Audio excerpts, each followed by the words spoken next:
हाय, जय हिंद दोस्तों। मैं अक्सर गीत गुनगुनाता हूँ। है प्रीत जहाँ की रीत सदा, मैं गीत वहाँ के गाता हूँ। भारत का रहने वाला हूँ, भारत की बात बताता हूँ। लेकिन आज जो बात बताने जा रहा हूँ शायद कोई ऐसी जगह है जहाँ पे रह के कोई भी खुश नहीं होता, और स्पेशली भारत की बात कर रहा हूँ। और वो जगह है हॉस्पिटल, सरकारी हॉस्पिटल। ना डॉक्टर खुश है, ना पैरामेडिकल स्टाफ खुश है, ना नर्स खुश है, ना पेशेंट खुश है, कोई भी खुश नहीं है। चलिए आज बात करूंगा और कुछ ऐसी बातें बताऊंगा शायद आप सुन के आपको विश्वास नहीं होगा।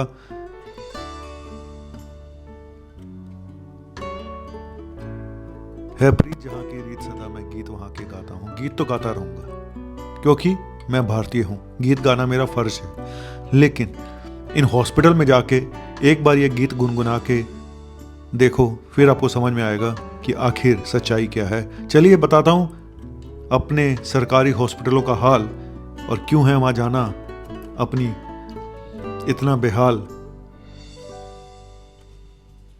बने रहिए मेरे साथ। अगर हकीकत देखनी है तो शायद आप हजम नहीं कर पाएंगे इस देश के सरकारी हॉस्पिटलों का हाल। जी, बने रहिए।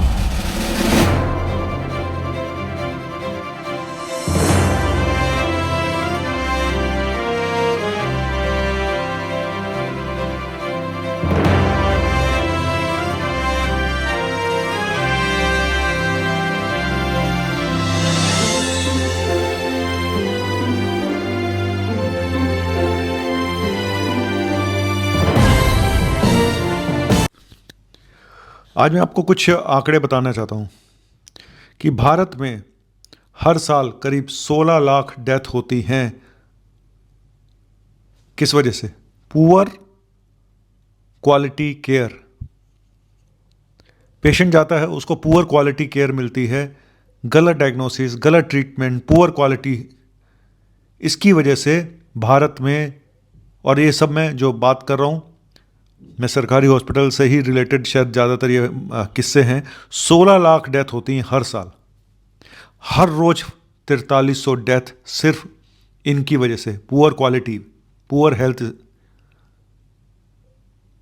मतलब कि ये डेथ बचाई जा सकती है ना, क्योंकि पुअर क्वालिटी की वजह से हो रही है। और उस पुअर क्वालिटी में बहुत कुछ शामिल होता है, वो मैं आगे बताऊंगा पुअर क्वालिटी का मतलब क्या है। अगर चलिए हम, ये तो भारत की बात होगी, पूरे वर्ल्ड की बात करें तो 86 लाख डेथ इस वजह से होती हैं। टोटल डेथ जो हेल्थ रिलेटेड केयर की वजह से डेथ होती हैं, उसमें से 86 में से 50 लाख डेथ पुअर क्वालिटी की वजह से होती हैं, और 36 लाख डेथ की इंसान वहाँ तक पहुँच ही नहीं पाता, उन हेल्थ केयर सिस्टम तक पहुंच ही नहीं पाता है। 36 लाख डेथ इस वजह से होती हैं। आपको भी पता है, बाहर अगर आपको एक अपॉइंटमेंट लेना है आपको महीनों लग जाते हैं, और ट्रीटमेंट मिलने में तब तक इंसान ऊपर ही चला जाता है।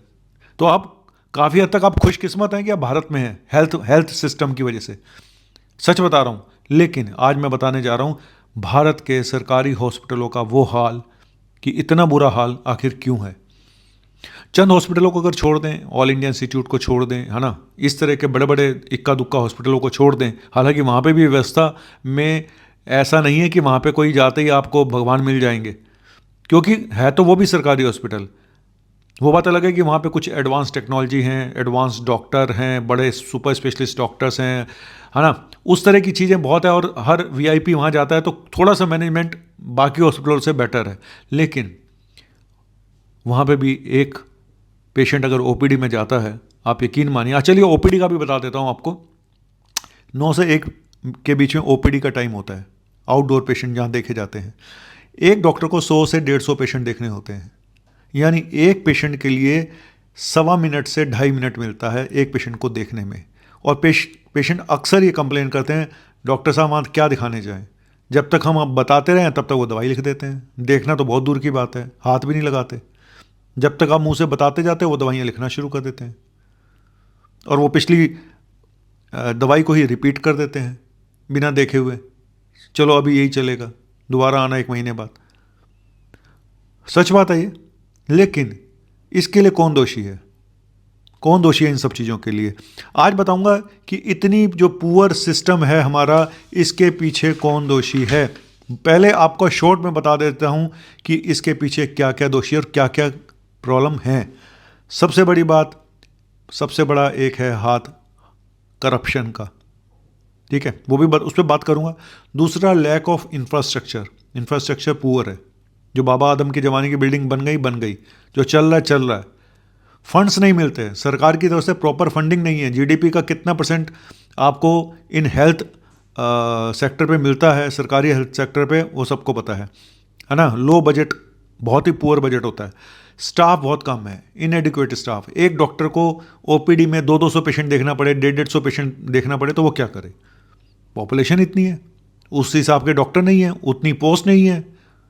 वही हाल नर्सों का है, वही हाल पैरामेडिकल स्टाफ का है, हर जगह का वही हाल है कि जितना स्टाफ होना चाहिए उतना स्टाफ नहीं है, और उतने ही ज़रूरत से ज़्यादा पॉपुलेशन हर साल बढ़ती जा रही है।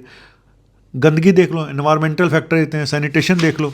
अब एक एक करके एक एक बात पे आते हैं। करप्शन, करप्शन तो हर जगह पे है।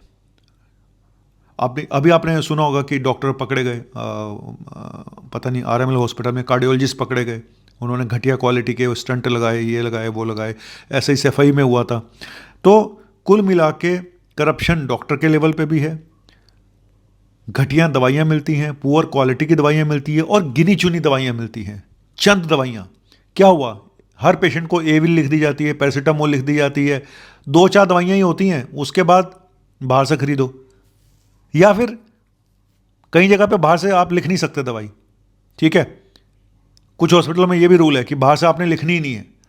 तो कौन सफ़र करेगा? मैं ऐसे हॉस्पिटल जाता हूँ, इस स्टेट के दिल्ली स्टेट के कुछ हॉस्पिटल्स हैं जहाँ पे बाहर से दवाई नहीं लिखी जाती हैं। तो नुकसान किसका है? नुकसान तो पेशेंट का है, उसको चंद दवाइयों में ही काम चलाना पड़ेगा, अब चाहे उसको उसमें आराम आए या ना आए। और उसमें भी मुझे एक डॉक्टर ने बताया कि सर, हम ये दवा देते हैं बाहर की तो पेशेंट ठीक हो जाते हैं, ब्रांडेड दवाई देते हैं। यहाँ की दवाई देते हैं तो पेशेंट को 4 गुना दवाई भी दे दो, ना तो असर होता है ना साइड इफेक्ट होता है। ये तो हाल है उस क्वालिटी का।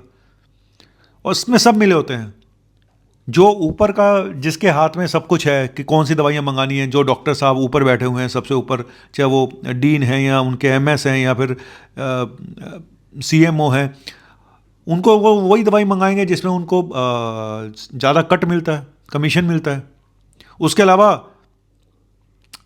जो पैसा आता है वो सब इधर उधर हो जाता है। कहीं पे एसी नहीं चल रहे हैं, कहीं एसी बंद करा दिए गए हैं जी, एसी नहीं चलेंगे जी, खर्चा बहुत है, फलाना ढिमका, ये है वो है। ये सारा पैसा किसी ना किसी तरीके से करप्शन में जाता है, जेबों में जाता है, ठीक है। उसके अलावा दवाइयाँ हो गई पुअर क्वालिटी की। ऐसा नहीं है कि सिर्फ डॉक्टर ही पैसा खाते हैं, डॉक्टर को पैसा देना भी पड़ता है। आज एक डॉक्टर को अगर अपना कुछ एरियर लेना है, कुछ है, तो बाबू ऑफिस में जो बाबू बैठे हैं उनको भी पैसा खिलाना पड़ता है ना। और सैलरी देखिए, एक सीनियर रेजिडेंट की सैलरी, जो रेजिडेंट डॉक्टर है, सीनियर रेजिडेंट डॉक्टर है, मान लो कि वो किसी एक डिपार्टमेंट में सुपर स्पेशलिस्ट नहीं स्पेशलिस्ट है, तो स्पेशलिस्ट की सैलरी एक डॉक्टर की, जो रेजिडेंट डॉक्टर है, उसकी करीब 1 लाख से लेके और 1.25 लाख के आसपास, या मैक्सिमम 1.5 लाख तक हो सकती है, इससे ज़्यादा नहीं होती है। उस हिसाब से उससे जो काम लिया जाता है वो कहीं गुना है। एक सरकारी जो कंसल्टेंट है, उनकी सैलरी 2 से 3 लाख के बीच में होती है। यही अगर आप प्राइवेट में जाएंगे तो डबल सैलरी है। तो इंसान कहेगा मैं वहाँ पे क्यों ना काम करूँ, इसलिए वो थोड़े दिन सरकारी में काम करते हैं, उसके बाद वो प्राइवेट में पहुँच जाते हैं। और प्राइवेट में एक बार जिसका नाम चल गया, वो फिर उसका तो करोड़ों का पैकेज भी हो जाता है साल का। ऐसा भी है, सुपर स्पेशलिस्ट कुछ ऐसे हैं जिनके करोड़ों के पैकेज हैं। तो कुल में वो तो चलो एक अलग कहानी होगी, जो प्राइवेट जो हैं वो तो उनका तो काम है किसी तरीके से क्लाइंटेज इकट्ठा करना, प्रॉफिट लेना। हम सरकारी हॉस्पिटल की बात कर रहे हैं। और इसके अलावा पुअर सैनिटेशन, जहाँ देखो वहाँ गंदगी है, पीक है, इधर पान गिरा पड़ा है, वो कौन फिर करता है? वो मरीज करते हैं, वो आम जनता करती है, गंदगी जो फैलाती है। लेकिन सैनिटेशन नहीं है, कोई सफाई नहीं है। टॉयलेट चले जाओ तो आप दोबारा नहीं जा सकते, बंदे वहाँ से यूरिन इन्फेक्शन, यूटीआई लेकर ही आओगे अगर एक बार घुस गए अंदर तो। क्यों? स्टाफ नहीं है, कोई देखने वाला नहीं है तो करने वाला नहीं है। आधे से ज़्यादा स्टाफ छुट्टी पे रहता है। एक तो वैसे स्टाफ कम, उसमें से भी आधा छुट्टी पे रहता है। और जिसकी नेतागिरी चल गई तो वो तो आएगा ही नहीं, अटेंडेंस लगती भी रहेगी उसकी, पैसा भी मिलता रहेगा। गुंडागर्दी है, यूनियन बनी हुई है, आप जो मर्जी कर लो। और इक्विपमेंट नहीं है, ओल्ड इक्विपमेंट रखे हुए हैं, एडवांस अब लेप्रोस्कोपी सर्जरी होनी है उसके लिए भी बाहर भेज देते हैं, हमारे यहाँ नहीं होती जी वहाँ जाओ। बेसिक जो लैब की पैथोलॉजी की इन्वेस्टिगेशन होने चाहिए कई बार वो भी नहीं होते हैं, सच बता रहा हूँ, कई बार वो भी नहीं होते हैं। कई बार तो सिंक टेस्ट कर दिए जाते हैं, हो गया, डालो इसको रिपोर्ट दे दो। कोविड के समय में मैं आपको बताऊँ एक किस्सा कि कोविड में एक पेशेंट ने आके पूछा, सर हमारे पेशेंट का क्या हाल है। उसने बोला कि वो ठीक है, जबकि वो पेशेंट मर चुका था। सेम नाम के 2-3 पेशेंट थे, उसको बता दिया गया कि ठीक है, बाद में पता चला कि वो पेशेंट तो मर गया। अब सोचिए, उस पेशेंट को 2 से 3-4 दिन तक उसको रखा रहा गया और फिर उसको बताया गया कि अब तेरा पेशेंट मरा है। मैं ये अंदर की बात है, मैं नहीं बता सकता हूँ और मुझे याद भी नहीं है मुझे किसने बताई थी, लेकिन कोविड के टाइम पे ऐसी बहुत सारी बातें सुनने को आई थी, मैं क्या बताऊँ। चलिए, वो एक अलग दुखद समय था, लेकिन ये बात सच है कि जितनी भीड़ ज़्यादा होगी उतने ही डॉक्टर नर्सेज उतने इनसेंसिटिव होते हैं। ये भी बात सच है, क्योंकि आप उस एनवायरनमेंट का एक पार्ट बन चुके हो जहाँ पे बस भीड़ भीड़ भीड़ भीड़ भीड़, पुअर स्ट्रक्चर, पुअर इंफ्रास्ट्रक्चर, सफाई है नहीं, कुछ है नहीं, सिर्फ आपको नाम के लिए पेशेंट देखने हैं, नाम के लिए ट्रीटमेंट करना है, दैट्स ऑल। जिम्मेदार सब हैं, पैसा ही नहीं है सरकार के पास। इंफ्रास्ट्रक्चर अब ठीक है, आयुष्मान योजना चालू हो गई है, उसके तुरंत बाद कोई इस तरह से प्राइवेट में जाके आप इलाज करा सकते हैं। तो सरकार को ऐसी स्कीम ही लानी पड़ेंगी जहाँ पे बीच का कुछ हो। ओपीडी भी करनी है तो सेमी प्राइवेट ओपीडी शुरू कर दो ना, आप बीच की फीस लो, आएंगे कुछ लोग तो दिखाने के लिए, है ना। एक सुबह की ओपीडी फ्री रखो, शाम को एक प्राइवेट ओपीडी शुरू कर दो, वहाँ पे वही डॉक्टर बैठे हैं सुपर स्पेशलिस्ट, उनको कुछ ज़्यादा पैसा भी कमाने को मिलेगा। लेकिन एक चीज़ और है, सरकारी हॉस्पिटलों में कुछ जगह पे प्राइवेट प्रैक्टिस भी अलाउ की गई है, उस चक्कर में और ऐसी तैसी हो जाती है, उनका सारा ध्यान तो अपनी प्राइवेट प्रैक्टिस पे रहता है। तो ये मुझे भी नहीं लगता कि ठीक है। हाँ, अगर प्राइवेट प्रैक्टिस करनी है तो प्राइवेट प्रैक्टिस आप हॉस्पिटल में क्यों नहीं शुरू करते, गवर्नमेंट हॉस्पिटल में शुरू कर दो, प्राइवेट प्रैक्टिस अलाउ कर दो, तो हॉस्पिटल को भी पैसा मिलेगा, सरकार को भी मिलेगा, पेशेंट भी आ जाएंगे, फीस कम रखो।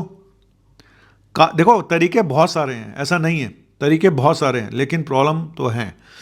और डॉक्टर को वहाँ पे क्या क्या काम नहीं करना पड़ता, मेडिको लीगल काम भी करना पड़ता है, ऑफिस के भी काम देखने पड़ते हैं। पता नहीं यार, ये सरकारी में जाके इंसान को, अब टीचर है उसको पता नहीं इलेक्शन की ड्यूटियाँ भी लगी हुई हैं, तो फलाना है ढिमका, तो वो चलो, वो तो अब सब कौन करेगा, अगर ये लोग नहीं करेंगे तो करेगा भी कौन। एनीवेज, तो मैंने बता दिया है, बहुत सारा स्ट्रेस बहुत ज़्यादा है वहाँ पे, और इंफ्रास्ट्रक्चर पुअर है, डॉक्टर कम है, नर्सें कम हैं, चिड़चिड़े से रहते हैं, डॉक्टर भी चिड़ा हुआ सा बैठा हुआ है, नर्स भी चिड़ी हुई बैठी हुई है, हाँ, हर कोई एक दूसरे की शक्ल देख के बस रो रहा है, कोई हंस रहा है। चलिए, ये मैंने कोई बताना ज़रूरी था कि इतना पुअर और इतनी पुअर क्वालिटी आखिर है, और डायग्नोसिस गलत बनती हैं, प्रॉपर डायग्नोसिस नहीं बनती। ये भी एक डेथ का बहुत बड़ा कारण है कि गलत डायग्नोसिस, गलत ट्रीटमेंट। 1 मिनट में देख के आप किसी को क्या डायग्नोस करोगे, 2 मिनट में देख के आप किसी को क्या डायग्नोस करोगे।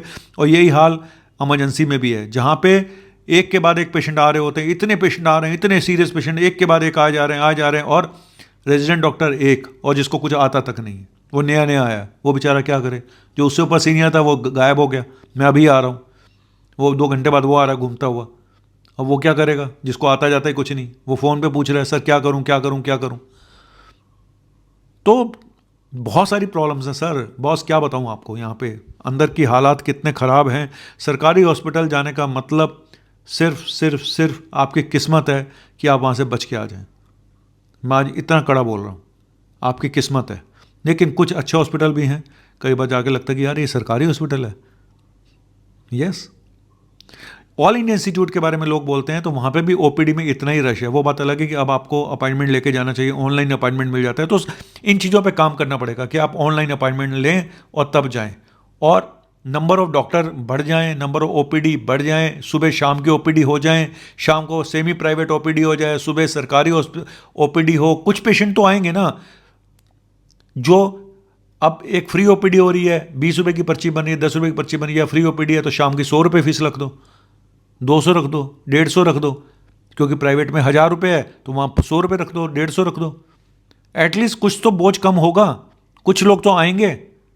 तो ये सब चीज़ें सोचनी पड़ेंगी, और सरकार को अपना बजट बढ़ाना पड़ेगा, थोड़ा जीडीपी का कुछ परसेंटेज बढ़ाना पड़ेगा, इन हॉस्पिटलों पे खर्च करना पड़ेगा। अदरवाइज 4300 डेथ एक दिन में होना वो भी पुअर हेल्थ की वजह से, इस पुअर हेल्थ सिस्टम की वजह से, तो बहुत ही अजीब सा लगता है और बहुत कोई सोच भी नहीं सकता कि एक ही दिन में इतनी डेथ सिर्फ हमारी अपने सिस्टम की वजह से हो रही है। Thank you very much. Vaccine को हर कोई बोल रहा है ना, लेकिन इन चीज़ों पे कोई नहीं बोलता कि यहाँ पे डेथ का एक बड़ा कारण ये भी है। और आने वाले समय में जब ये प्राइवेट मेडिकल कॉलेज से पढ़ के लोग आ रहे हैं, मैं सबको नहीं बोलूँगा लेकिन ज़्यादातर लोग ऐसे हैं जिनको नॉलेज बहुत ही पुअर है, इसकी वजह से भी बहुत सिस्टम वीक होगा और जिसने करोड़ों रुपए लगाए हैं वो कैसे निकालेगा।